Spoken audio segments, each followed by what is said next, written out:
Now on display, the work of pioneering sculptor Louise Nevelson. Faith Salie helps put the pieces together.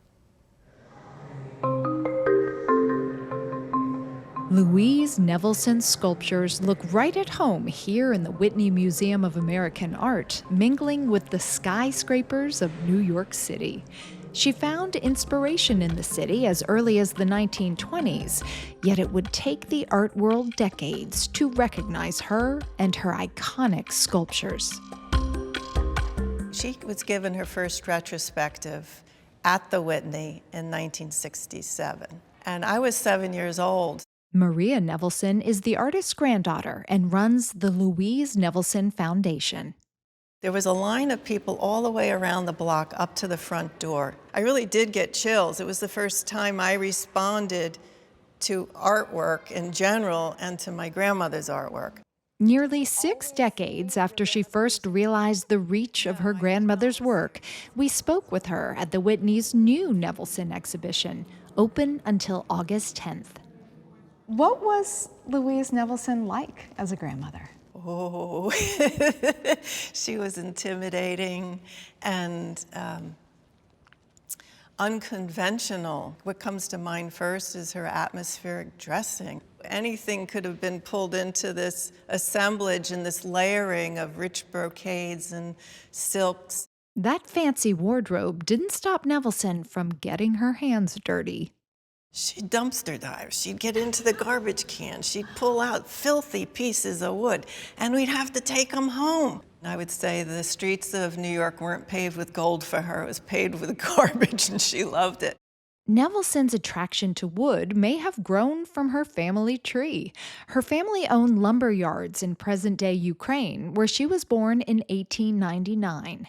She was a young girl who spoke no English when her father decided to move the family to Rockland, Maine. It was a bustling seaport town. They got off the train, and she said rednecks threw mud at them. And she said, I knew I was a Jew. I knew I was different. She was about 5, 6 years old then. That's her greeting to America. Undaunted, Nevelson learned English and, at age 9, announced she was going to be a sculptor. She knew always what she wanted to be and do, and she pursued it fiercely. It was a decades-long journey, and she just kept at it. Brooke Minto is the executive director and CEO of the Columbus Museum of Art, where Nevelson's work is also currently on display. This work, Dawn, is from 1962. I mean, everything is in this. I see a baseball bat, Yeah, a rolling pin. yeah. Different architectural elements, bits of broken furniture. Nevelson would choose a monochromatic palette to unify her materials. She really understood that she could create an all-over immersive experience in her sculpture by paring them down to a single color. It's this wonderful accumulation of very simple and humble objects into something that's quite monumental and immediately historical.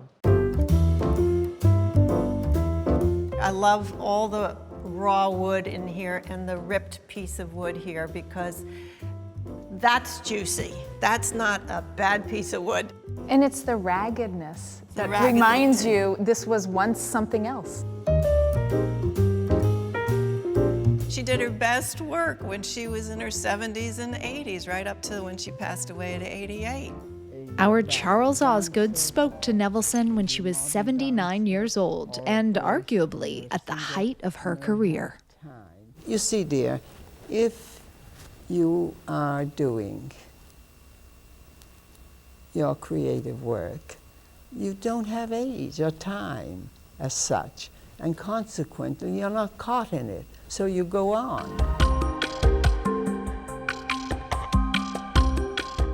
My grandmother's legacy is to leave her message, which is to get out there, drop the limitations, follow your passions, teach yourself what you need to know, and do it.